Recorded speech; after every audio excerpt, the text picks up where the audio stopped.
Looks like it's it's just when I said that Riverside's the best one, it just gave me an error about streaming to LinkedIn right now. So that's going to be a bit of a pain. I don't know if it's working or not yet. It looks like it's going.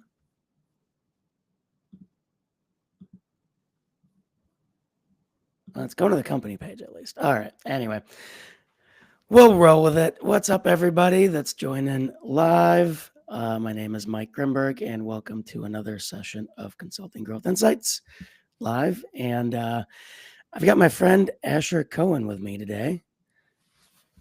And I always forget to put myself on mute on this other thing that I'm looking at, and I'm like hearing the echo. Anyway, Asher, thanks for joining. You got it. Thanks for having. Yeah, so Asher is the founder and or co-founder, I guess I should say. I forget. I don't know how you and Danielle do it. Are you guys co-founders or are you the founder? I don't even remember now. We're both founders. Both founders. So co-founder of by ZRE, and Asher is a good friend of mine, and he is one of the top real estate advisors in the Arizona, Phoenix area, etc. So, if you are wondering why the heck do I have a real estate advisor on the show, we'll talk about that in a minute. But before that, Asher, did you vote today? Voted, and it was quite the story. So you did the in-person thing. This is my first time. I dropped off my ballot yesterday ahead of time. I got the mail-in one.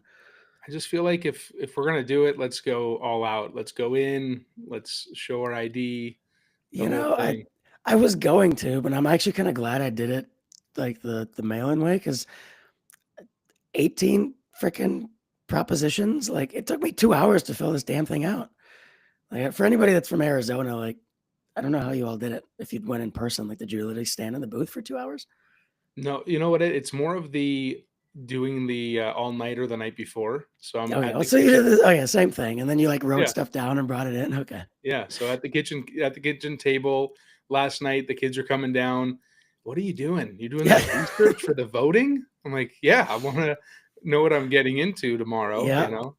I did the same thing. My daughter came home from school a couple of days ago, and I'm sitting there with like the 2 sheets, like filling out like it was like taking a freaking SAT test or something. I got my phone out. I'm looking through stuff.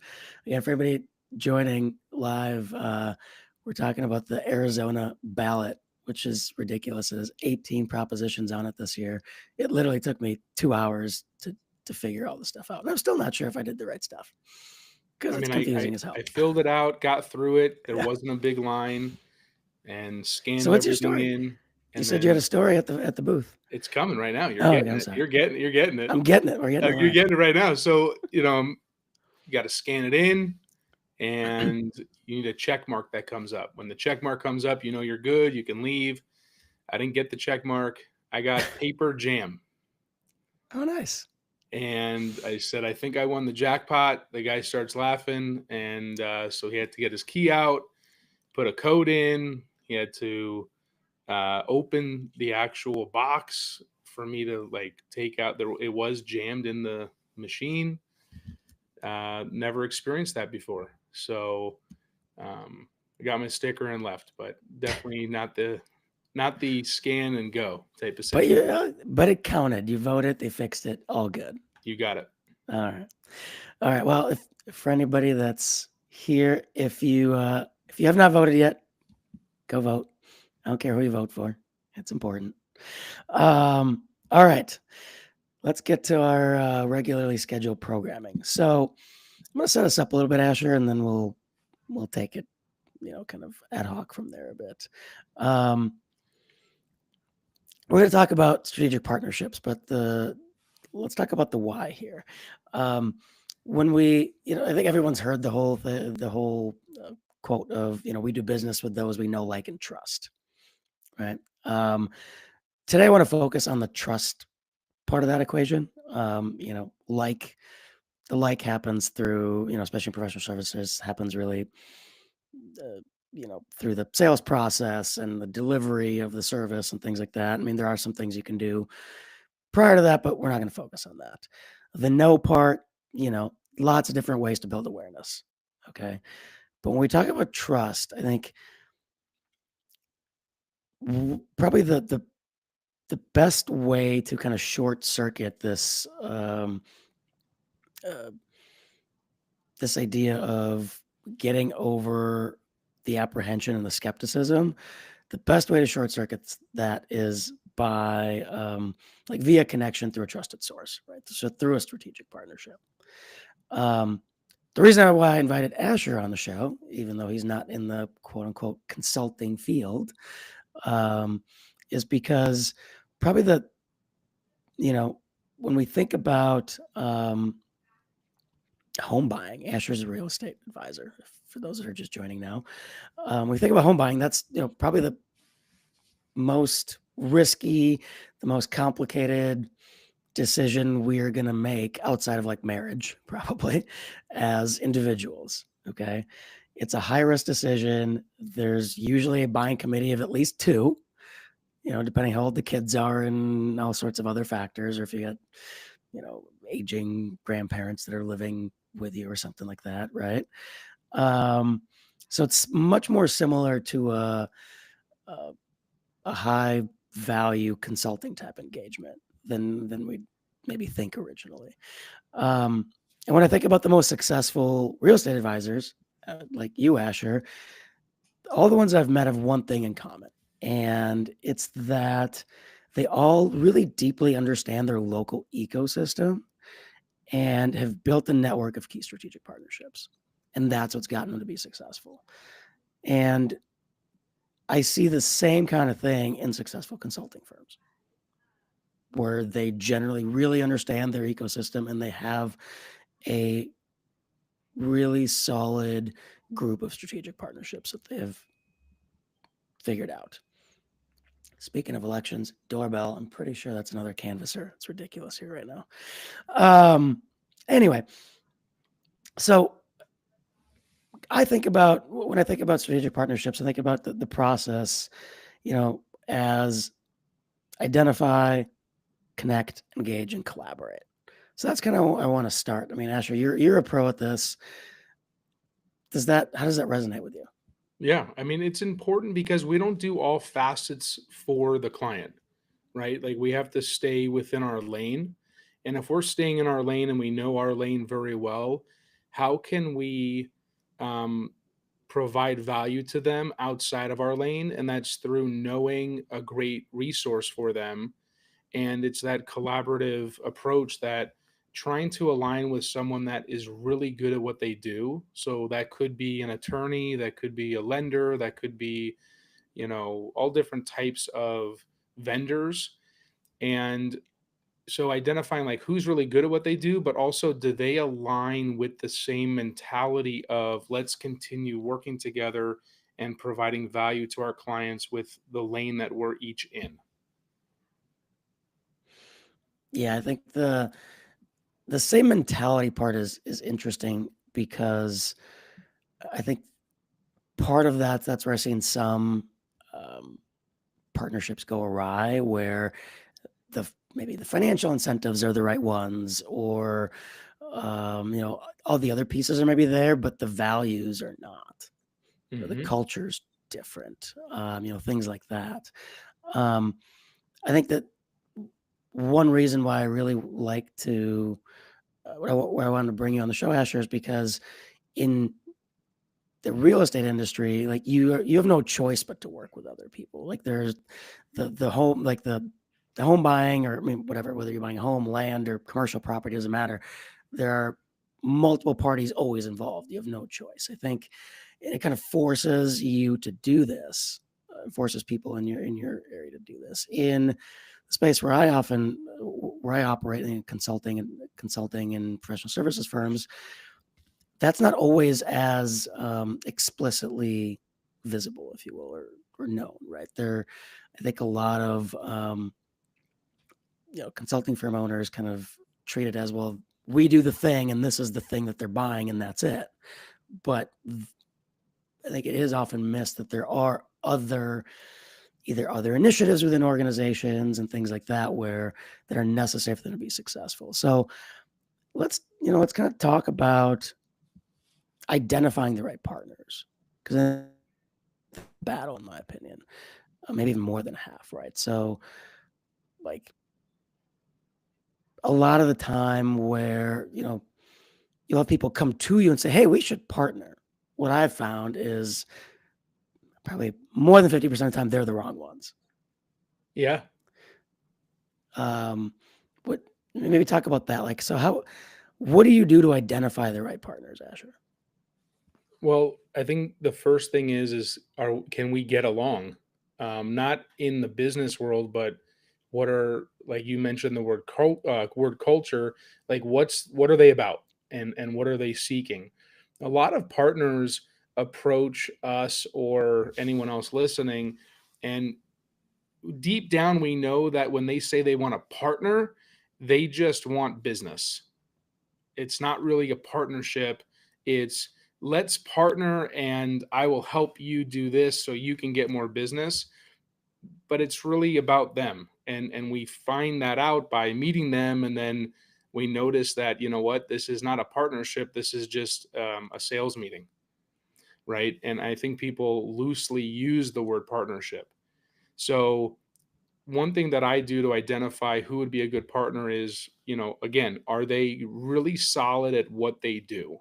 I need to make sure that's number one, because if I'm going to, refer business to a partner, a strategic partner, I need to make sure that the client calls me back saying, you know what, thank you so much for sending me over to Mike. It was a pleasure. He helped me do what I needed to get done. Right? We want that, but we also want our partner to win. So, are they good at what they do? And are they aligning to do what's best for the client? And that's how we look for really good strategic partners. Now, the third thing that is important as well is who is their go to for, in our case, who's their go to for real estate, right? That's like the ultimate partnership. So, if they're really good at what they do, they are doing best and what's right for the client. And then number three is, do they have an alliance already with another real estate advisor? If they don't, and they're open to that, then that is a true partnership that we're looking for, right? That would be the ultimate. So I think if you're not in real estate, but you're in consulting, those can still be utilized in your world, in identifying who would be a really good, partner in your business. What are the I completely agree with the everything you just talked about, especially in terms of um, are they the best at what they do? How do you how do you gauge that? Because I mean, it's especially if it's somebody that you don't know well. Because this happens a lot where um, I'll have a conversation with somebody. They seem really smart. I'm like, oh, this could be interesting, right?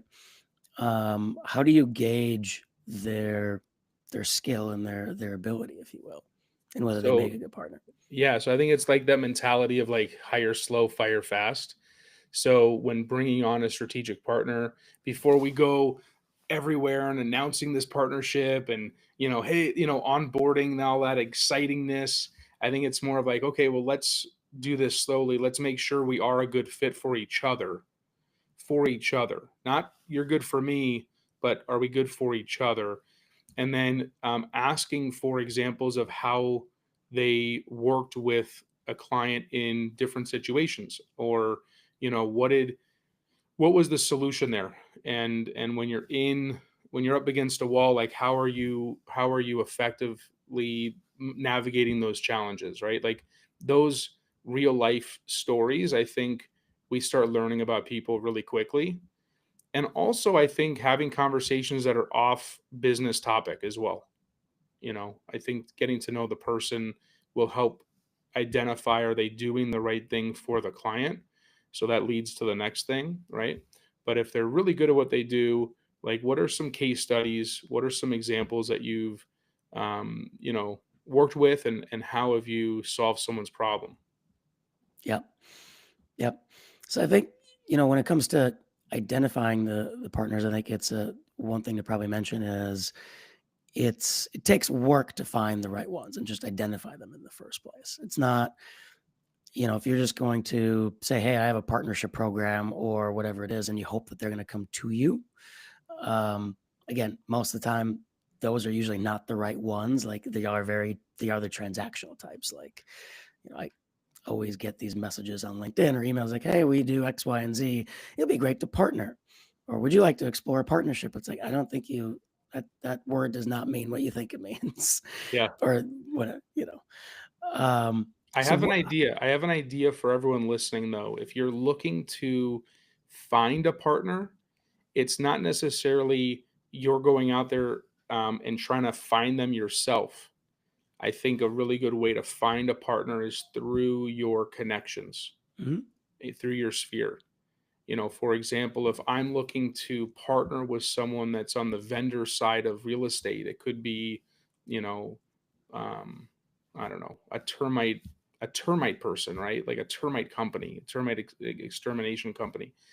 And I'm only mentioning that because sometimes partnerships or alliances, they are not always the most in your face, like profitable. Like, I need to partner with a termite person to really grow my business. Because traditionally in real estate, it's okay, I need to find the HR of Amazon or a major corporation that's moving people to the state. And that would be like this partnership of like how I can incentivize that company and how I can get all of that potential business, right? yeah, And that would be like this, like that's a no brainer.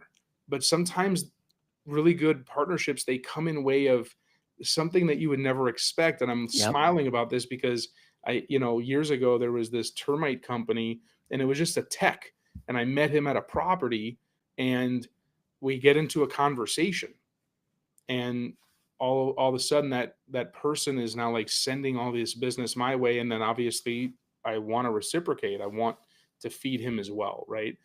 But going back to finding a good partner, it could just be random like that, but it could be reaching out to your sphere, to your database, and asking who has a good X, Y, or Z. yep. Because if it's coming from a trusted source that and that other person already knows, that link, I think that could also be a really great strategy to utilize. Definitely. And I think that the thing that stands out to me the most about what you just said is that question of, do you have a good X, Y, or Z? And even your example about, HR from Amazon that's relocating people to the state, like what that shows is your understanding of the local real estate ecosystem, right? You understand, well, again, I'm going to simplify, but there are people moving to the state. Which are the companies that are moving more people here for one reason or another? Like, is it TSMC or is it Amazon or whatever? I honestly have no idea. I made the, Those are two good ones. I mean, Those are good. TSMC, I know because they're building the plant up there, right? But Yeah. I'm sure there are a bunch of others. And so understanding that, and somebody can go, oh, okay, well, yeah, I know there are a bunch of people moving. But what do I do with that? You take it a step further and you go, okay, well, who are can I reach out to the HR people? Are there relocation companies that are outsourced that I need to be talking to? All this kind of stuff. So you have a really solid understanding of the ecosystem, right? And your termite thing was by accident, but maybe and again, totally making it up, but maybe somebody else is selling a neighborhood that has a big snake and scorpion problem. Well, okay, but it's a great neighborhood otherwise. Well, now that actually makes a lot of sense. That becomes that's something that you go and search for, right? Hmm. Things like that. So I think it really gets back to really deeply understanding the ecosystem that you're working in. For you, that's very localized, right? For a consulting firm, like, I mean, there's in the personal services space a bunch of examples I can throw out. Like, there are, for example, marketing agencies that create software that they license to other agencies. That becomes a partnership. There's a whole thing going on now with private equity investment and partnerships happening in the accounting firm space, which actually I'm going to have somebody on the show for anybody listening in, I think, December 17th, I believe is the date for that one. So stay tuned for that. There's, you know, um, consulting firms will will partner with higher ed institutions, both for the credibility as well as for, a steady stream of junior level talent, all that kind of stuff. So lots of ways to really understand what's that ecosystem, and your ecosystem is broader than you think. And I think, Asher, what you mentioned, it's not just well, who can send me business directly? You got to think deeper than that. Like, yes, you're inevitably going to get business, but who can you benefit by visibly interacting with and connecting your brand to? Hmm. Yeah. I think it really comes down to not underestimating anyone, because the termite thing, I'll just never forget it. I just wasn't expecting that.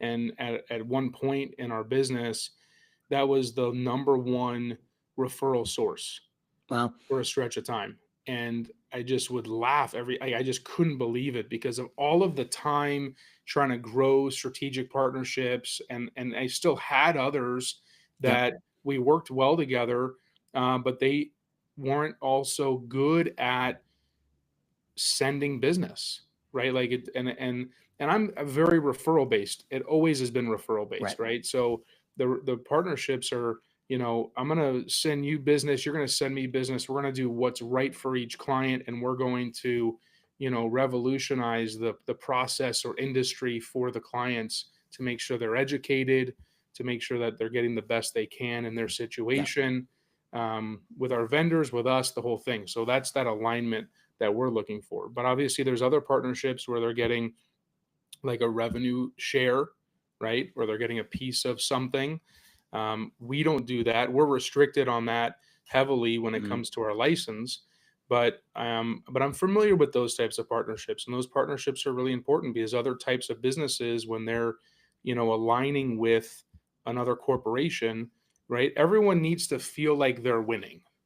It can't be one sided, right? Every mhm, partnership in personal and business, right? There has to be this, I think there has to be this reciprocity of, we're all benefiting from this. yep.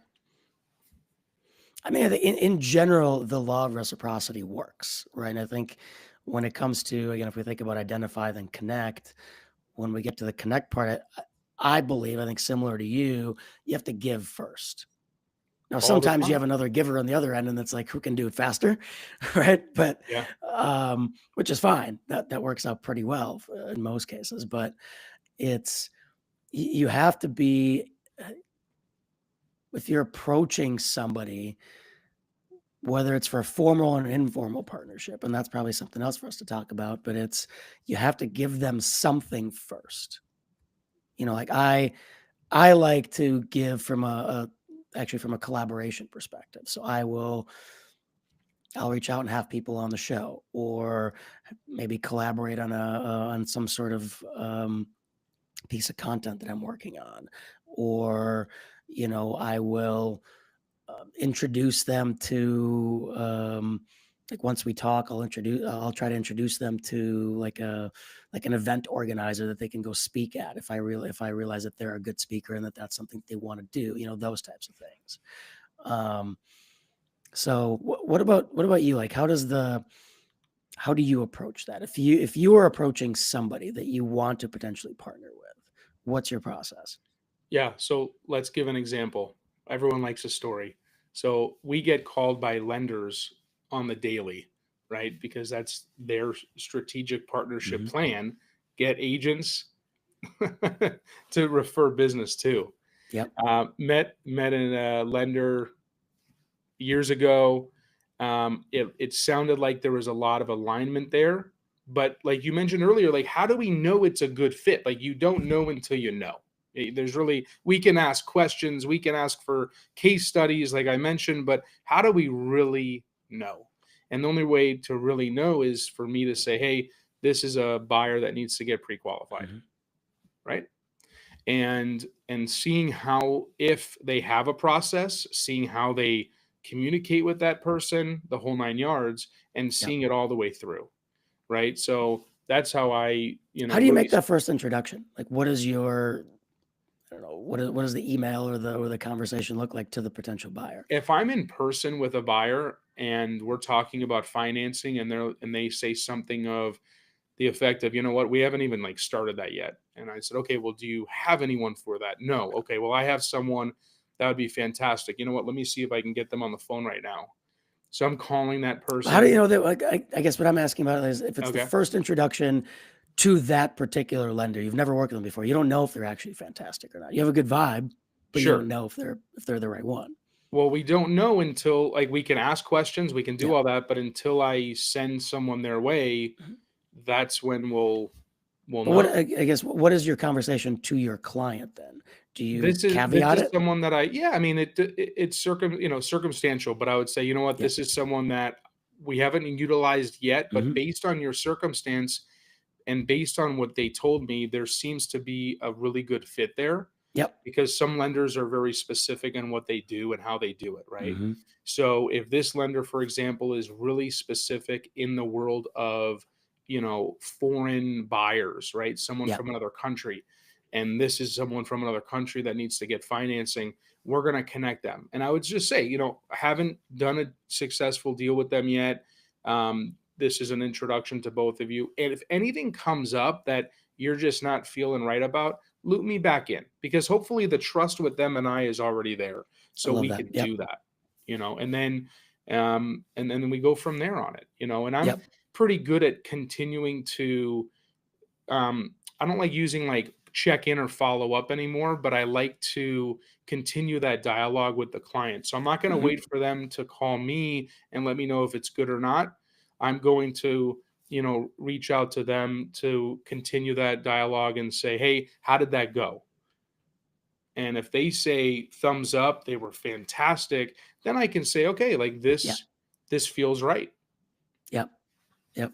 No, a few things that probably to uh, reemphasize here are the caveating that if that first introduction. I think I actually believe that making the first one before you've worked with someone is actually easier than the second one once you've worked with them once, because in the first one you caveat it and you sort of limit the amount of social capital you're risking. It's like, hey, I met this person at a thing. They seem awesome. They seem to have the same type of thing. They seem like what they do works really would be a good fit for you.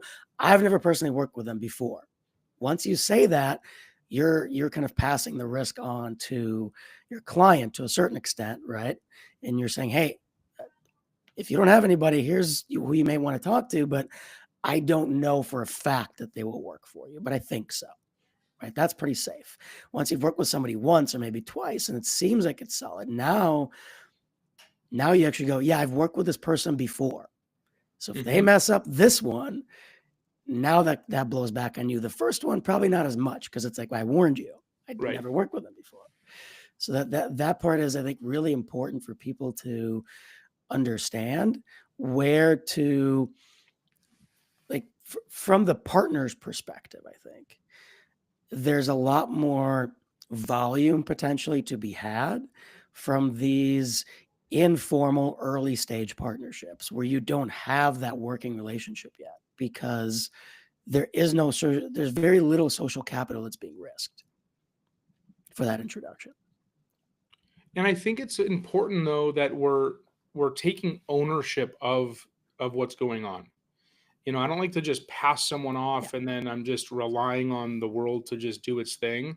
Maybe it's a control thing. I don't know. I feel like a lot of us probably listening in here might feel that, maybe not. But I like to just make sure how's everything going, Hmm. right? And having some of the early communication on a text thread with all of us or an email thread with all of us, Hmm. just so we're all experiencing the back and forth, everyone's communicating, Hmm. there's things are getting answered, there's movement and progression in what's going on. It's not just sitting idle, but it's actually moving forward with what the goal is. Yep. Yeah, I don't know that I would say it's a control thing. I'm very similar to that. I don't know that I always have been, but definitely now I think I've evolved to that. And I think it's a core values and culture thing where you just want to you want to do right by people at the end of the day. And the only way to do that is to keep some sort of, keep your finger on the pulse, if you will, for like not necessarily micromanaging, but, and I'll do the same thing. I think checking in is great. And I think if you're on the other end of that, following up with the person that gave you that referral and saying, hey, thank you for that. It went really well. Or, hey, thank you for that. We got through it, but here are the issues. That's a Right? I think, great like etiquette piece on that, yeah. because when you send someone to someone else and you just don't hear anything, good, bad, and like just nothing, that makes me question: is that a good strategic partner? Mm-hmm. Yep. Yeah, I would say the people that I'm much more likely to send a second referral if you followed up with me and you told me how it went. Yeah, And the funny thing is, I do this all the time. So if somebody connects me with someone, whether it's like a formal referral or like, hey, you should talk to this person because they're interesting, or you should talk to them because they have a podcast that you might want to go, whatever it is, right? I'll follow up all the time. Like, hey, thanks for that intro. It went well. Maybe, okay, maybe not all the time. I'm sure I've missed one or two. I think nobody's perfect. we're human, Before I get called out, like, hey, you never got back to me. right? But I'm amazed at how often people get surprised. Like, hey, thank you for following up. Like, I really appreciate that. Like, they're surprised that I did that, which It's a is great just weird to etiquette, me. a Yeah. great piece. So, what are I don't know if you do you do anything else around making that connection a positive one initially? Like, once you've identified who you potentially want to work with from a partnership perspective, do you do anything else to really um, knock it out of the park with that initial connection? Well, I think it's like giving the referrals, like who I'm sending it to, that partner. I want to give them some background so they can really hit the ground running. Yep. So, for example, if someone is and it's not on the spot, right? Or let's even go there. Like I was giving that example, like I'll call the person right on the spot, um, and try to connect them that way. Because if I say, okay, here's a business card, right? This is old school, but here's a business card of someone you should contact in regards to getting you to the next step of whatever you're trying to do. Relying on that is not a good idea for yourself, for the client, and for the partner, because people get busy, that card goes missing or it gets under some sort of stack of documents, and then they don't have it, right? So that's why I just resulted to just calling the person right there or starting something right there. And if I'm calling them, I'm saying, hey, this is the situation, Mike. This is what they're looking to do. I'm calling you because you're, in my mind, the expert of that. And I want to get you guys connected. Not to have a full blown out meeting right Right. now because I'm calling you out of the blue, but I want to just connect you. And then I'll do a follow through of text, thread, or email. But I want to give the person I'm sending to, I want to give you an idea of what they're looking for, so you're prepared. Hit the ground running. This is how we can help you. I understand your situation. You might have a couple more questions to ask, but you can really know which direction you're going in with them. Yep.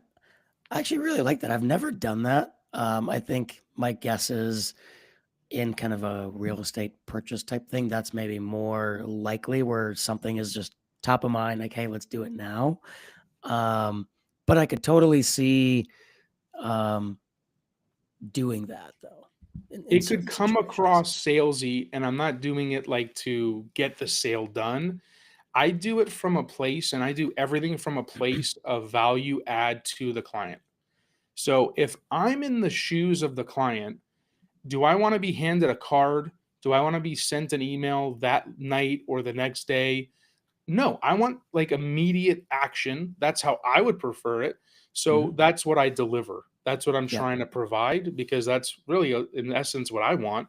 And I think a lot of people appreciate that. And I would even tell them, I'm Yep. not doing this to No, get you I like can locked totally. in. Yeah. Yeah. I But can totally see it where in a situation where I am um, actively like either troubleshooting or just like ideating on a problem with a client, and whatever something comes up where it's hey, it would be nice to have a RevOps person or something, right?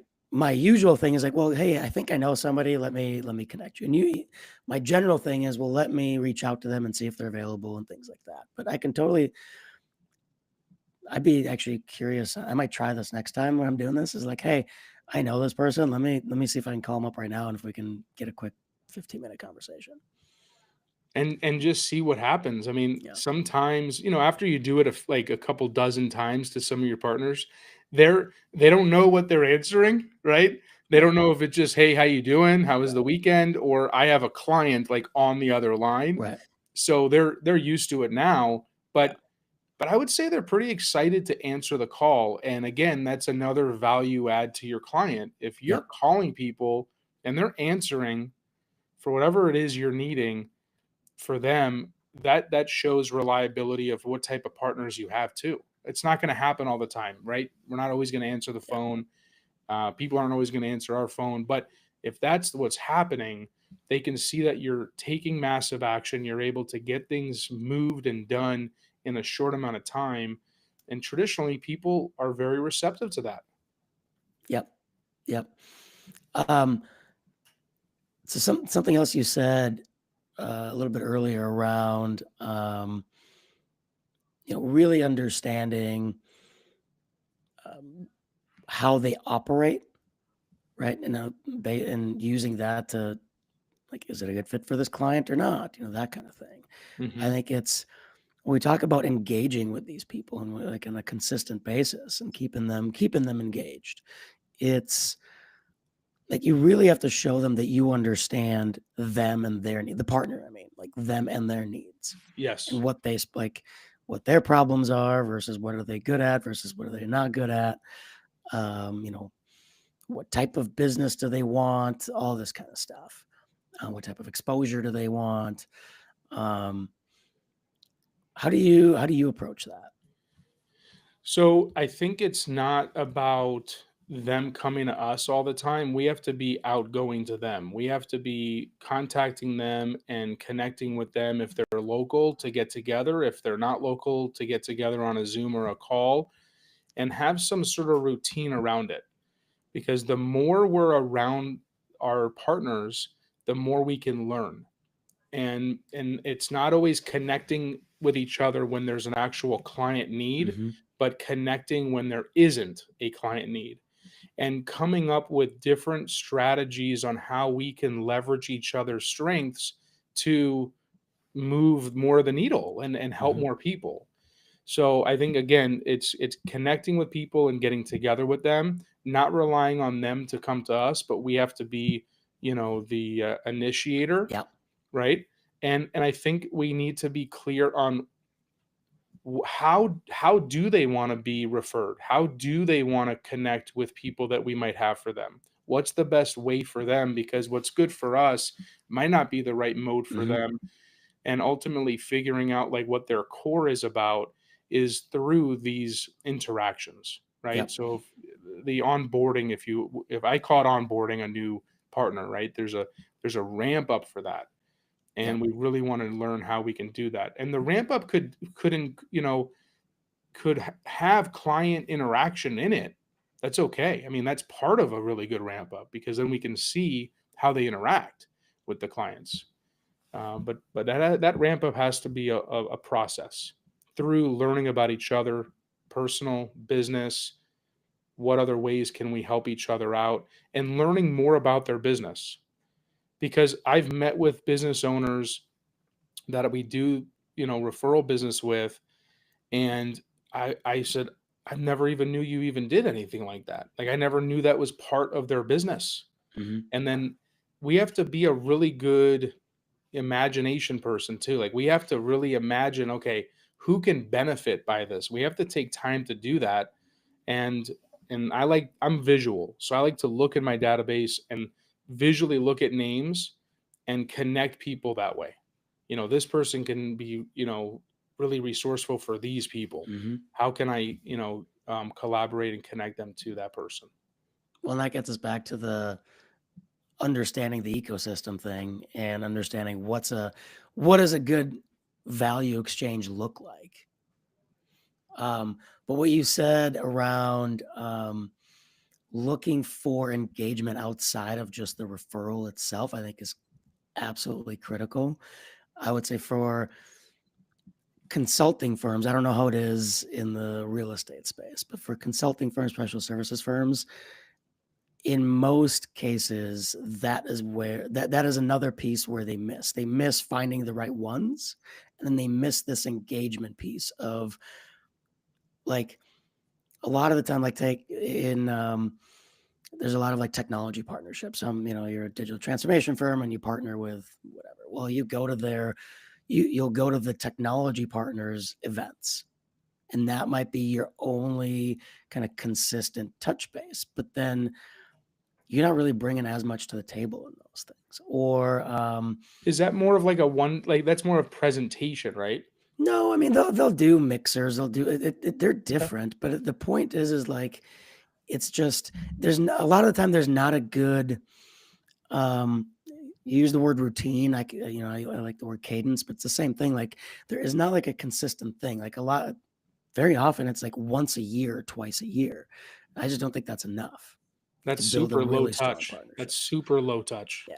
Now, again, it's the industry is different and whatnot. I'm like, I don't know that it's more something where you're going to like a weekly thing or whatever. But I think where I see firms be successful is where they kind of tap into the ecosystem, they understand it, and they create these recurring touch points. So maybe they're hosting they're the ones hosting like a monthly mixer or something like that, or they are hosting an annual partner summit, or they do events like this where they consistently invite their partners and they can even just a small interaction in like the chats or before or after, right?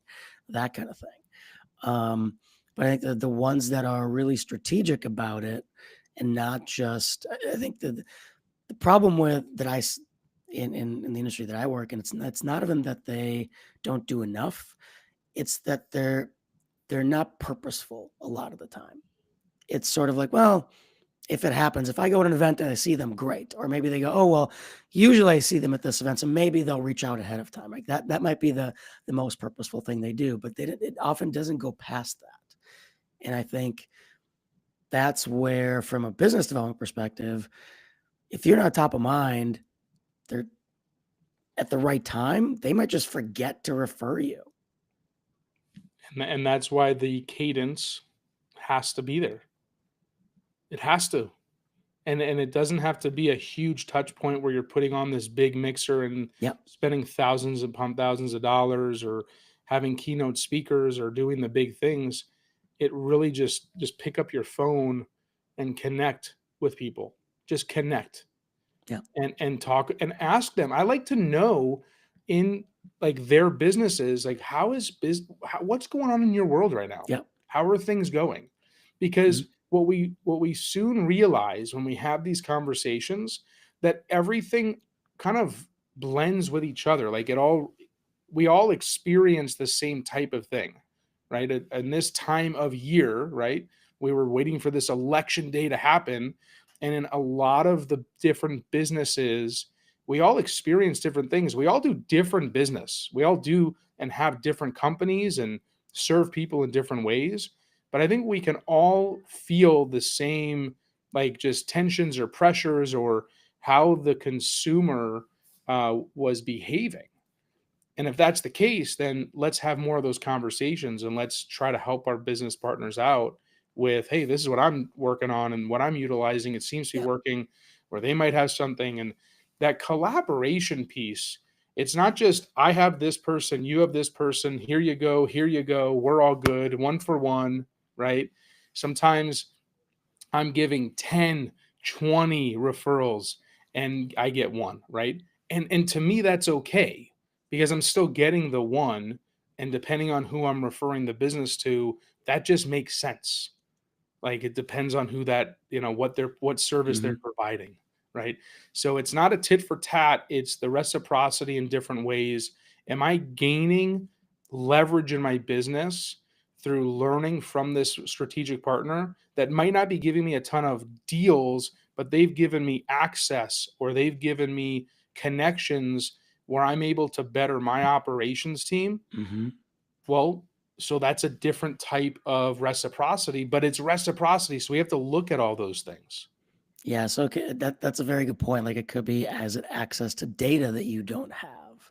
Is it market research that you don't have and they do? Whatever, like those types of things Hmm. um, are absolutely important. I do think that we often get stuck in this like, well, I gave you one and I gave you five and you gave me one. Like, hey, what's the deal?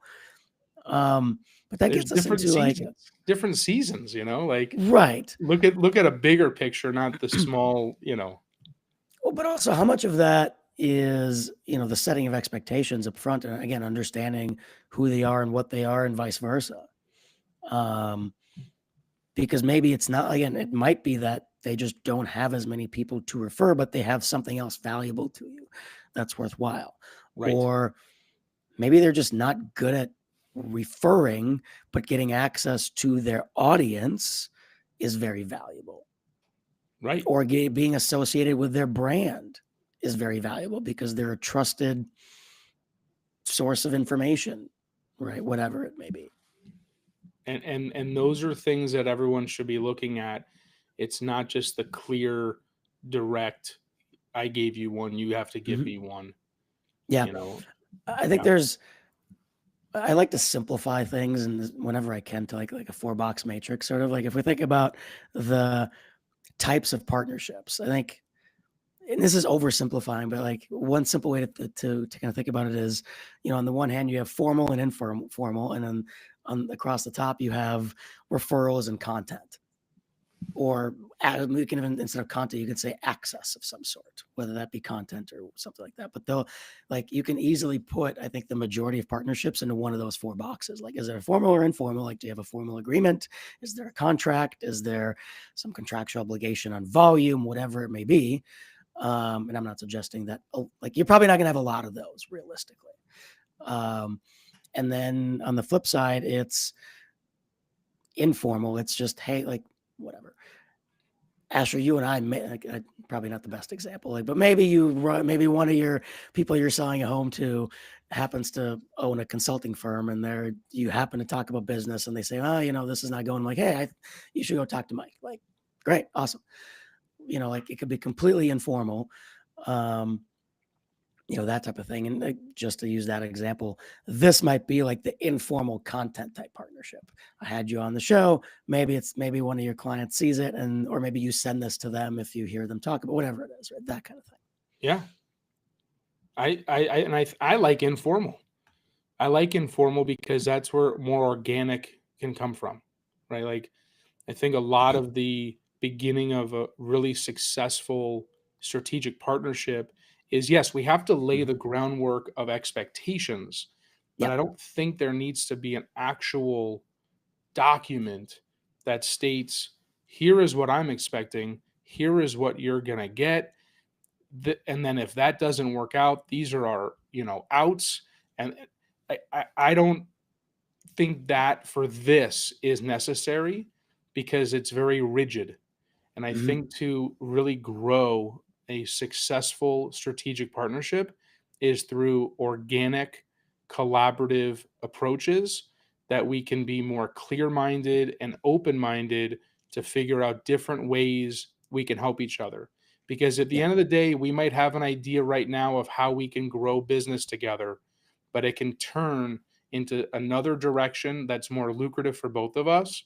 And if we were rigid up front, we might not have had that opportunity to cultivate that idea of what could be even better. Yeah. And that's just, again, personal way of thinking about it. But I think that's how to start it. Now, does it turn into a very formal, you know, contractual? Sure, it could definitely turn into that. But at the beginning, it might make more sense Hmm. to leave it open. Yeah. And I agree. I mean, at some point, like again, if we're talking, and it's probably no different with certain things in real estate, but and other professional services, at some point, maybe you're exchanging IP or you're licensing your data or access. Hell, like maybe you're somehow using tools or whatnot to give access to your CRM data to somebody else, things like that, to be able to co-sell or something of that nature. That requires more contractual stuff because now there's sharing of data, sharing of IP, that kind of thing, right? Right. But what I found interesting, like when you said it, when I just thinking off the top of my head, if I think about the partnerships that I've had where they've been formal versus informal, like, okay, there was a contract that said, hey, we're going to do this and you're going to do that, and it's going to be a 10% commission or whatever it is. Those are the ones that, from a volume perspective, very few compared to just very loose ones. I get definitely a lot more that way. So I can corroborate that, at least from a personal perspective. There we go. Yeah. Awesome. Well, anything else that you think is important from a building strategic partnerships perspective that we haven't talked about yet? I feel like we ran through everything I wanted to chat about, at least. Yeah, I think we hit all the high notes. I mean, we can do like a 2.0 or like a deeper dive essentially, but I think from a um, just an overview of different facets of it and things to look out for, some gold nuggets and takeaways for everyone. I think there's a bunch there that we both relayed and and have fun with it. Yep. Like we're in business. We chose to be in business and or the businesses that we work for, and we, enjoy it. Like Yep. you get to pick who the partner is, right? In most cases, Yep. right? Yep. And if you're able to pick and select and enjoy it, right? I think the clear mindedness thing is super important to create really great ideas from. Yep. Well, so maybe before I let you go, you mentioned you told the story about the pest control guy. Yeah. Are there any at the very beginning? You kind of said, "Hey, some partnerships are just obvious, and some are not so obvious." Uh, what are some? What are like the most interesting partnerships that you have cultivated that have been successful for your firm? That's great question. So I think because I work with a lot of entrepreneurs, because I am one, right? We get each other, and that has been, business owners in general, but strategic partnerships, mediation, divorce attorney. Never thought I would ever be speaking with a divorce attorney as much as I do. Happily married, but just a lot of opportunity comes from Happily that married and running a sector. business with your wife too. That's Let's right. throw that out That's right. there. But that's been a really great resource and referral source, and we're meeting people too, right? It's a very clear cut. We meet with people because something is happening in their lives. So if they're telling us, hey, we're thinking of selling because we're getting divorced, okay, who's helping you with that? Well, we don't have anyone with that. We're just going to sell the home and figure it out later. Well, hold on, like pump the brakes. Here's someone that you really should talk to about this, right? That's one example. How So did you let's dive into that one maybe for a sure. minute or two here before we wrap up, because you've told me the story before, so I was leading the witness a little bit, but Yeah. um, I find that, like, again, for me, I find those kinds of things fascinating because it's not a common thing that a real estate agent will go and look for necessarily. How did that one come about? Um, so in the real estate world, I think some people like they're looking for the HR of the big company. And Mhm. I think some people are looking for those other like service providers. I think some agents look for them. I didn't look for it. It happened, Mhm. right?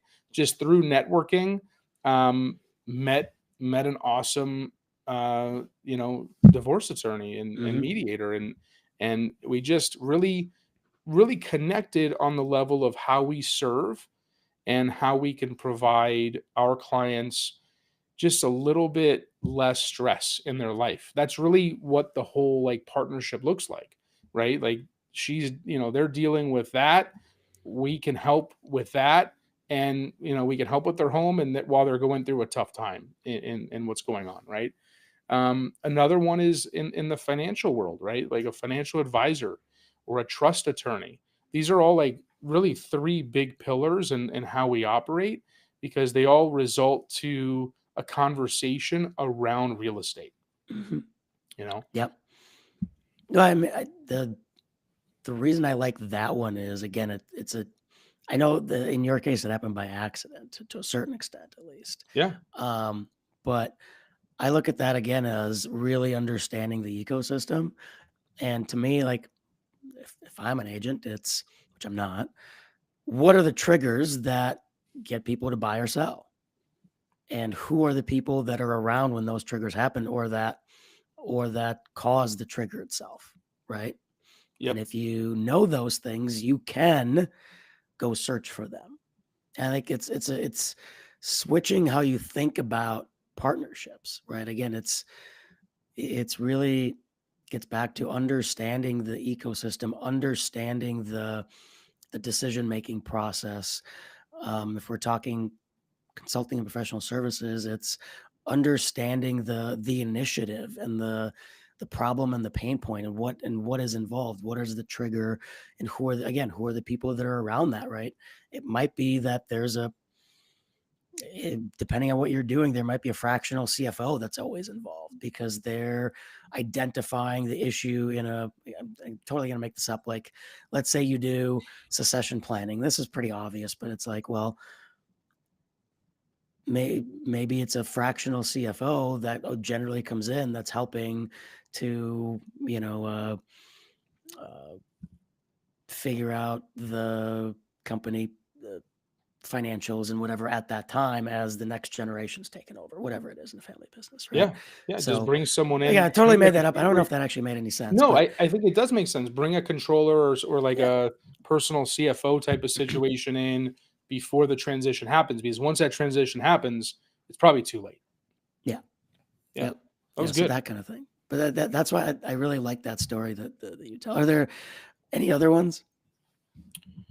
I mean, the termite thing Yeah, again was phenomenal. This is years ago now. I would say that, that's a big one. yeah. Traditionally, on the lending side, it comes from us to them, right? And those are the We're obvious ones. Yeah, Yeah, yeah. But you know, yeah, I would say those are, the vendors that are out yeah, there with the people, right?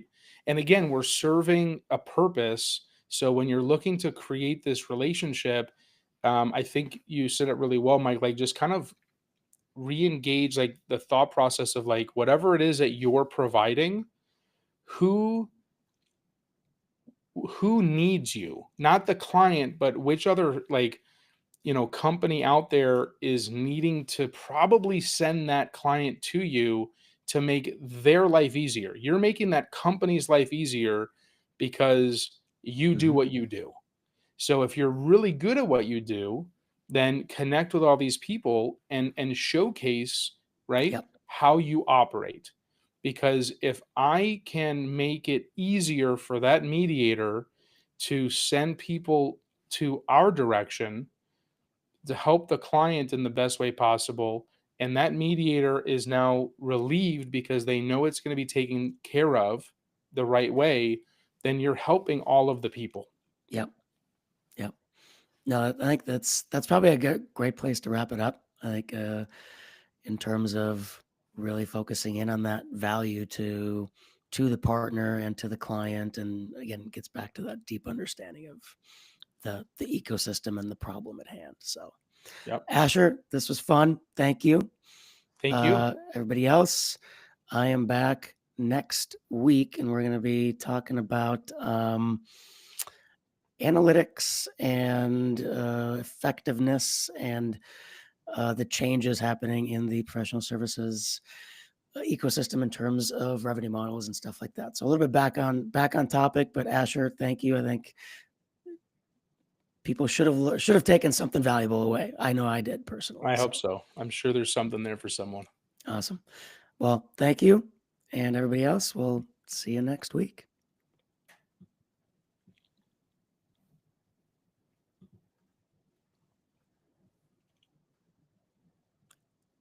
All right.